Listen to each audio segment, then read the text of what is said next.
Kashi news channel, सच है तो बोलेगा। वाराणसी के काशी हिंदू विश्वविद्यालय के संगीत एवं मंच कला संकाय में चल रही अंतर्राष्ट्रीय संगोष्ठी के द्वितीय दिवस पर संगीत, कला और शोध के क्षेत्र में प्रमुख विद्वानों, शिक्षकों, कलाकारों, शोधकर्ता और विद्यार्थियों ने भाग लिया। कार्यक्रम की शुरुआत में प्रोफेसर ऋचा कुमारी का परिचय देते हुए उनके विशिष्ट योगदानों पर प्रकाश डाला गया। प्रोफेसर ऋचा कुमारी बीएचयू के महिला महाविद्यालय के संगीत गायन विभाग में कार्यरत हैं और उनके योगदान ने संगीत शिक्षा में विशेष स्थान हासिल किया है। इसके बाद पर्यवेक्षक डॉक्टर पूनम वर्मा का भी स्वागत किया गया। मुख्य सत्र की शुरुआत करते हुए सेमिनार में शामिल विद्वानों और शोधकर्ताओं को उनके पेपर प्रस्तुत करने का निमंत्रण दिया गया। कुल 15 विद्वानों ने विभिन्न विषयों पर अपने विचार प्रस्तुत किए। प्रथम प्रस्तुति संकाय की प्रोफेसर मधुमिता भट्टाचार्य द्वारा संगीत, कला एवं सौंदर्य बोध पर दी गई। इसके बाद उर्मी समदर ने changing dynamics of music appreciation and criticism in the age of social media विषय पर अपने विचार प्रस्तुत किए। संकाय की शोधकर्ता श्यामयता पंजा ने जात्रापाला परफॉर्मिंग आर्ट ऑफ बंगाल पर चर्चा की। वहीं उमा कुमारी ने अपने पेपर की प्रस्तुति दी। सुनीता बैनर्जी ने संगीत शिक्षण में नवाचार विषय पर प्रस्तुति दी और सोनी घिल्दयाल ने अपने पेपर से संगीत की विभिन्न आयामों को साझा किया। मीनू पांडे ने अवध के लोकगीतों का सौंदर्य, सामाजिक और सांस्कृतिक परिप्रेक्ष्य पर, जबकि राजन भारती ने वर्तमान समय में शास्त्रीय संगीत एवं अन्य प्रचलित संगीत से प्रभावित समाज विषय पर विचार प्रस्तुत किए। अंतिम प्रस्तुति डॉक्टर रागिनी सरना द्वारा श्रेष्ठ वाग्यकार पंडित देवाशीष डे पर दी गई। किस प्रकार का मैम ये इंटरनेशनल सेमिनार आयोजित किया गया है? जैसा आप नाम से जान सकते हैं कि मंच कलाओं में अभी समकालीन कौन सी प्रवृत्तियाँ चल रही हैं, क्या परिवर्तन हो रहे हैं, क्या नव प्रयोग हो रहा है, हम इसका आकलन कैसे कर सकते हैं, दुनिया भर के विद्वान संगीत विषय को क्या सोच के कैसे जोड़ते हैं और किस दिशा में हमारा ये भारतीय शास्त्रीय संगीत के साथ साथ लोक संगीत, सुगम संगीत, फिल्म संगीत, थिएटर, नृत्य कलाएँ, ये सब अपने अपनी कलेवर को कैसे बदल के एक नए युग में प्रवेश कर रही हैं, इन सब विचारों पर चिंतन करने हेतु ये आयोजन किया गया है, जिसमें हमारे देश विदेश से प्रतिभागी आए हैं। होगा कहाँ से डेलीगेट्स आए हुए हैं? हम लोग का ये 75वां कौस्तुभ दिवस ये समारोह मनाया जा रहा है। उसी के अंतर्गत ये अंतर्राष्ट्रीय सेमिनार विचार गोष्ठी को आयोजन किया गया है और ये प्रासंगिक विषय पर है कि हमारा प्राचीन भारतीय संगीत कैसा था और धीरे धीरे कैसे कैसे परिवर्तन होता जा रहा है और आगे क्या संभावना है, इसी विषय पर ये सेमिनार आयोजित है। समाजवादी पार्टी के कार्यकर्ताओं ने वाराणसी के 50 मोचन कुंड पर केंद्रीय चुनाव आयोग का विधि विधान पूर्वक पिंडदान किया। इस मौके पर जीशान अंसारी, राष्ट्रीय सचिव समाजवादी पार्टी ने कहा कि काशी में 50 मोचन कुंड का विशेष महत्व है और यहाँ पर चुनाव आयोग का पिंडदान पूरी वैदिक मंत्रोच्चार और विधि विधान के साथ किया गया। जीशान अंसारी ने आगे बताया, हमारा उद्देश्य चुनाव आयोग द्वारा किए जा रहे पक्षपाती व्यवहार को लेकर विरोध जताना था। जैसे चुनाव आयोग विपक्ष के साथ पक्षपाती तरीके से पेश आ रहा है, उसे लेकर हमारे राष्ट्रीय अध्यक्ष अखिलेश यादव ने चुनाव आयोग को मरा हुआ घोषित कर दिया है। हमारा ये नैतिक दायित्व था कि हम उनका पिंड दान करें ताकि उनकी प्रेत आत्माओं को शांति मिल सके और वे भटकने से बच सके। उन्होंने कहा कि चुनाव आयोग चुनावों के दौरान वोट प्रतिशत और आंकड़ों में बार बार फेरबदल करता है, जिसका फायदा एक विशेष दल को मिलता है। दिल्ली और मिल्कीपुर के चुनावों में जो आंकड़े बढ़ाए गए वो इस बात का प्रमाण है कि चुनाव आयोग का दखल एक पक्षीय है। चुनाव आयोग आज भी भारतीय जनता पार्टी के प्रभाव में काम कर रहा है और वह उनकी कठपुतली बनकर कार्य कर रहा है। समाजवादी पार्टी के कार्यकर्ताओं ने पिंडदान के बाद अपनी रणनीति का खुलासा करते हुए कहा कि वे अब गया जी जाकर उनकी आत्मा को शांति देने का प्रयास करेंगे। इस पूरे कार्यक्रम में समाजवादी पार्टी के कार्यकर्ताओं ने चुनाव आयोग के स्वतंत्रता और निष्पक्षता की कमी पर गंभीर सवाल उठाए। काशी क्षेत्र शिवगया तीर्थ श्राद्ध सकल समाज।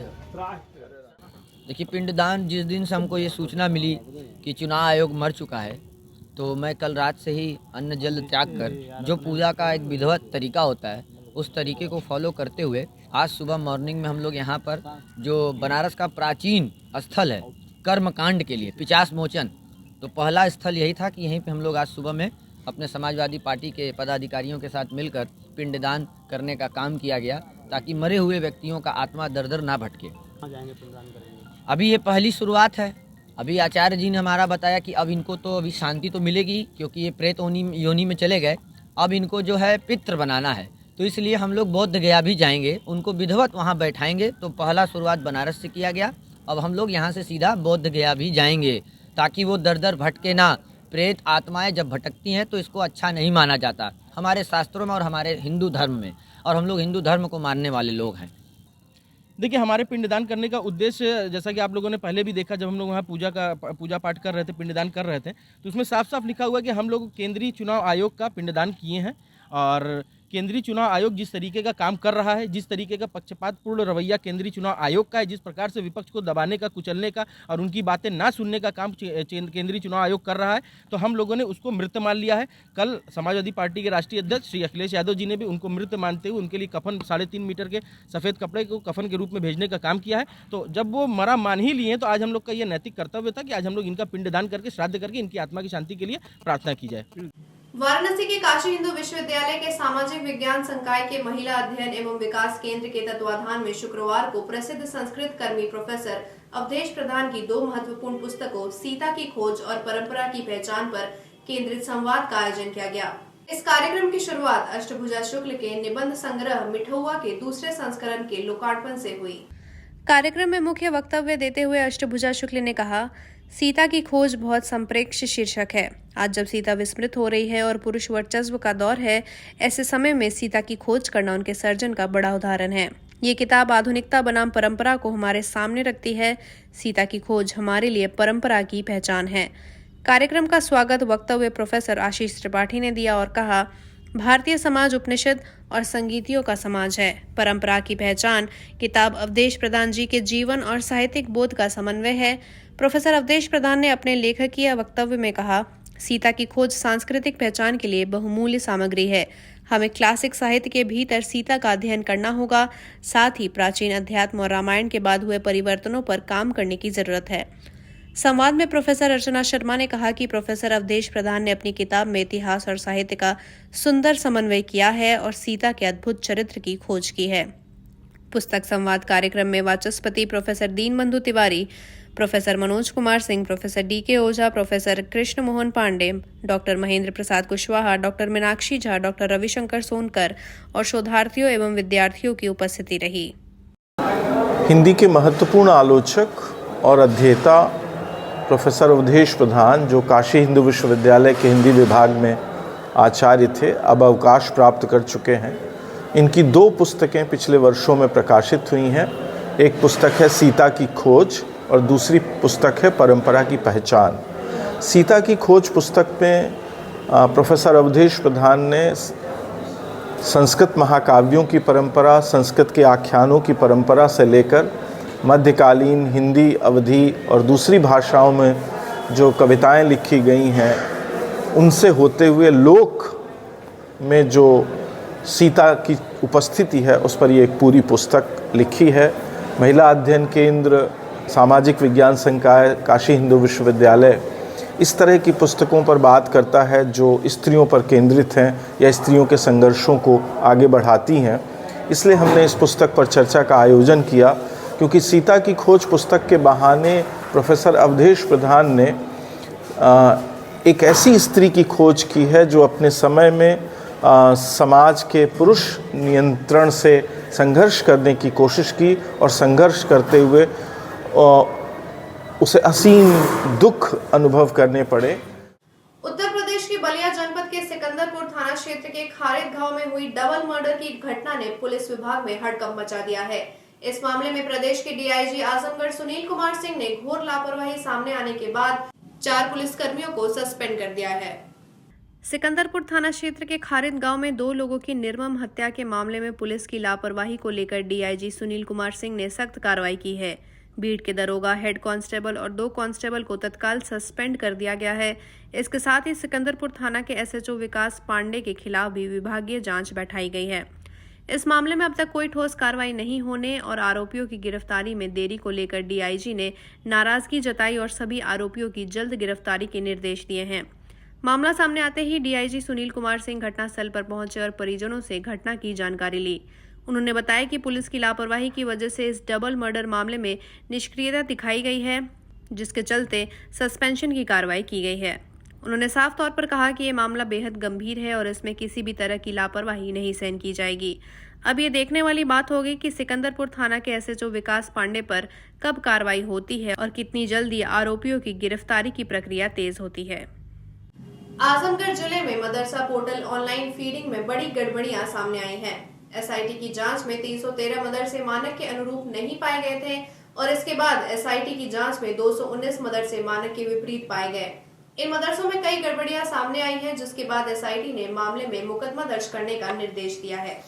दरअसल ये मामला 2009-10 का है, जब बिना भौतिक सत्यापन के कई मदरसों को मान्यता और अनुदान दिया गया था। 2017 में इस पर शिकायत की गई थी और जांच के बाद ये पता चला कि जिले में संचालित 700 मदरसों में से 387 वैध थे, जबकि 313 मदरसे ऐसे थे जिनमें गड़बड़ियां पाई गई। इसके बाद इस मामले की जांच शासन ने एसआईटी टीम को सौंप दी थी। 2022 में एसआईटी की रिपोर्ट में 219 मदरसे ऐसे पाए गए जो मानकों के अनुरूप नहीं थे और कुछ तो अस्तित्व विहीन भी थे। जिले के अल्पसंख्यक अधिकारी ने कहा, मदरसा की जांच कराई गई थी जिसमें मानक के अनुरूप नहीं पाए जाने पर एसआईटी ने पत्र भेजा था। अब थाने स्तर पर तहरीर देकर मुकदमा दर्ज कराया जाएगा। हालांकि 2023 में जांच के बाद कार्रवाई में समय लगा, लेकिन जल्द ही मुकदमा दर्ज कर कार्रवाई की जाएगी। मुस्लिम हज ट्रेनर ने इस मामले पर कहा कि सरकार को ऐसे मदरसों के खिलाफ कार्रवाई करनी चाहिए जो वित्तीय सहायता प्राप्त करने के बाद भी खर्च में अनियमितता बरतते हैं या मानकों को पूरा नहीं करते हैं, लेकिन सुधार का मौका भी दिया जाना चाहिए। जो मदरसे अपनी ओर से काम कर रहे हैं और कोई वित्तीय सहायता नहीं ले रहे हैं, उन्हें अलग रखा जाना चाहिए। इस मामले पर भाजपा के जिला उपाध्यक्ष ने भी प्रतिक्रिया दी और कहा, पूर्व की सरकारों में मदरसों को आतंकवाद की ट्रेनिंग देने के आरोप लगते थे। जब जांच हुई तो कई जगह गड़बड़ियां पाई गई। अब जिस तरह से कार्रवाई की जा रही है, जिले का नाम गलत तरीके से नहीं लिया जाता है। मदरसा पोर्टल में सत्यापन कराया गया था। मदरसा पोर्टल की जब कार्रवाई चल रही थी तो उसमें जो मदरसे मानक विहीन थे या अधो मानक वाले थे, तो उन मदरसों के खिलाफ एसआईटी की जांच बैठाई गई थी। उन्होंने जांच कर ली तो उसके बाद एफआईआर के निर्देश शासन से निदेशालय को प्राप्त हुए थे, जिसके क्रम में हमें भी पत्र भेजा गया। तो उसमें हस्ताक्षरित तहरीर एसआईटी द्वारा उपलब्ध करा दी गई है। उसके क्रम में थानों में क्लबिंग करके हम लोग थानों में रिपोर्ट उनकी जो तहरीर दे रहे हैं, तो वो मुकदमा वहाँ दर्ज कराया जाएगा। देखिए, रूटीन की कार्रवाई है और वो मदरसे जो सरकार से वित्तीय सहायता प्राप्त करते हैं और उसके खर्च करने में अनियमितता बरतते हैं या उसके मानक को पूरा नहीं करते हैं, तो उनके खिलाफ तो कार्रवाई करनी चाहिए। लेकिन ये है कि हमारे यहाँ उसका एक तरीका ये है, उनको पहले नोटिस भेजा जाए, उसकी जांच की जाए, उनकी कमियां उनके दर्शाई जाए, उनको सुधार का मौका दिया जाए। देखिए, पूर्व सरकारों में ये मदरसे जो है, कहीं न कहीं आपको पता होगा कि वहाँ से आतंकवादी की ट्रेनिंग हुआ करती थी और जब जांच हुई तो बहुत सारे जगहों पे, मैं हर जगह पे नहीं कहता, लेकिन बहुत सारी जगहों पे मिला। अपने आजमगढ़ में भी मिला था। आजमगढ़ में भी यहाँ से किस तरीके से उन लोगों का आतंकवादी नेटवर्क यहाँ से मिला। कहीं भी दंगा होते थे तो आजमगढ़ से तार जुड़ता था, लेकिन आज नहीं है। आपको पता होना चाहिए और मैं बता देना चाहता हूँ कि जो भी दोषी है, जो भी अवैध चला रहा है, उसके खिलाफ सरकार तत्पर है और बड़ी कार्रवाई करने के लिए बाध्य है।